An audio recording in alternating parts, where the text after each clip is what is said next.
Continuing questions on why a Jersey mayor who is Muslim was barred from a White House event with the president. A Bergen County state senator looks to serve up Governor Murphy's sought-after liquor license reform. And the state attorney general examines Camden and companies connected to South Jersey political boss George Norcross. This is New Jersey Power and Politics.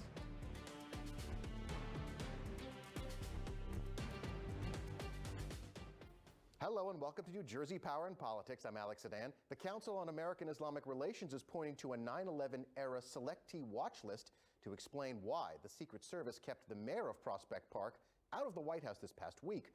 Well, they want an apology from the White House and the president to end use of the list. Prospect Park Mayor Mohammed Karula joins me now. He has been in office for over 17 years. Mayor, is the connection between you being barred from the White House and the selectee watch list circumstantial, or do you have any evidence of this? It is. It's definitely very, very clear. It's not circumstantial because I have been harassed at airports since 2019. I have been added to the list in 2019. So there is no doubt in my mind that my ban from attending the White House event has to do with the list. And we know you're on the list. How? The list was leaked through a hack on January 26th of this year. CARE, the Council on American Islamic Relations, obtained a copy of it. And you can see yourself right there. And they provided me my first name, my middle name, and my last name can be written in so many variations, but it is clearly the same exact spelling on my passport and my date of birth. When you saw that leaked list, what did you think? What was your reaction? The first question is why and how? Listen, I've served my community for so long. Even when I first arrived to the United States in '91, 2 years later, I was a volunteer in a hospital. A year later, I was a volunteer with the fire department. I'm all about serving others.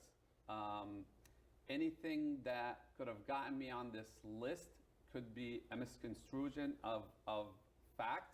And the idea that I can't defend myself is just beyond belief. The fact that this is a violation of my constitutional right of due process, the constitutional right to defend myself, and the 1.5 million others who are on that list. Right. I've covered Jersey politicians facing criminal charges, investigations, or indictments. They were not allowed near the president either. Do you believe the Secret Service should just have an abundance of caution when it comes to the president's personal safety? Absolutely. Absolutely, 100%. And listen, until my name is clear, that's fine. Even though they could have used discretion, the White House could have used discretion. And I've been around presidents and leaders and world leaders as well. I'm not a threat to anyone. But I think the question here and what we need to focus on is how do people get on this list? How do they clear their names when they get on this list? The government is still denying the existence of the list. They don't tell people how to fix it. Are you telling me you're allowing someone who's dangerous to walk around and interact with people? That is a big question. It's been more than 20 years since 9/11. Do you feel like there is still a bias against Muslims in this country? I believe now that there is racism deep inside our system that still need to be dealt with. The fact that the majority of the people on the list are Arabs and Muslims is indicative of that. During that celebration of Eid al-Fitr that you were not able to attend, the president lionized the contributions of Islamic Americans. He also said that Islamophobia was unacceptable. Were those empty words from the president? Yes, 100%. And he needs to, as the executive, he needs to examine how people are put on that list. We need a smart list. This is a dragnet list. You know, as I said earlier, I've met with elected officials to the highest level. I've met with world leaders. But that's without anyone looking at a list. But when the White House or the Secret Service looked through the list, it flagged them. So with the list, I'm dangerous. Without the list, I'm not dangerous. Have you received any more information about what was behind this in this past week? Absolutely not. Nothing. Absolutely not. And the silence is deafening. However, are you supporting President Biden for re-election next year?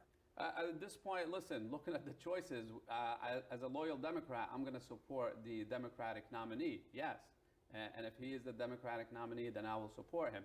That does not take him off the seat of being questioned why, how, what can we do about it? He has to do something about it. And in my mind, the Arab and Muslim community have to make this a focal issue in the next presidential race. Well, the president could definitely change that. Prospect Mayor Mohammed Tikarola, thanks very much for joining us. Thank you very much, Alex. Craft brewers, wine